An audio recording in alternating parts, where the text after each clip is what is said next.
முதல்ல வந்து பார்த்தோன்னா இன்றைக்கி வந்து அடிப்படை மாந்திரிக பயிற்சி. அடிப்படை தெரியலன்னா நம்ம உச்சத்துக்கு தொட்டால் கூட வேலை செய்யாதுன்னு வாங்கும். ஒரு அடிப்படை நம்ம வந்து என்ன பண்ணுறோம், ஒரு வீடு கட்டுறோம். ஆனால் வீடு கட்டும் போது கீழே பேஸ்மெண்ட் போடுறோம் பாருங்கள், அது இல்லைன்னா வீடு எழுப்ப முடியுதா? முடியாது. அப்படியேப்பட்டது தான் அடிப்படை.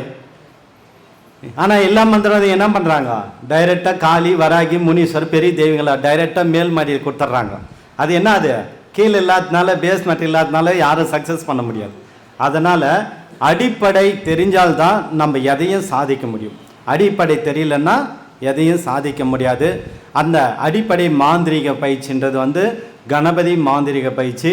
கணபதி இல்லைன்னா இந்த உலகத்தில் எதையும் சாதிக்க முடியாது. நம்ம சும்மா வீடு கட்டினா கூட ஒரு கணபதி பிள்ளையார் பிடிச்சி வைக்கிறோம். எந்த விஷயத்துக்குனாலும் நம்ம பிள்ளையார் பிடிச்சி தான் வச்சுட்டு அதுக்கப்புறம் தான் வேலை துவங்குறோம். அப்படியேப்பட்ட அந்த அடிப்படைக்கும் மாந்திரிகத்துக்கும் அப்படியே தான். ஆனால் மாந்திரிகத்துக்கு நிறைய பேர் என்ன பண்ணுறாங்க, காளி வராகி பைரவர் கருப்புசாமி வர்றவங்களுக்குலாம் அப்படியே தூக்கி தூக்கி கொடுத்துட்டுனே இருப்பாங்க.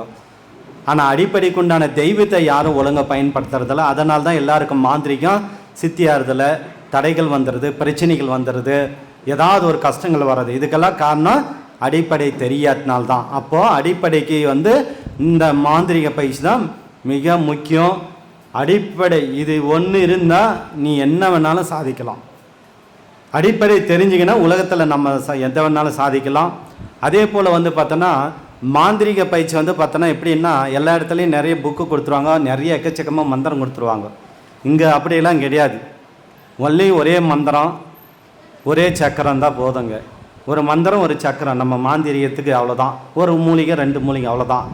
தேவையில்லாமல் நீங்கள் நிறைய கசகசன்னு மந்திரங்கள் எடுக்கிறது இதெல்லாம் மிகப்பெரிய தவறான ஒரு விஷயம்.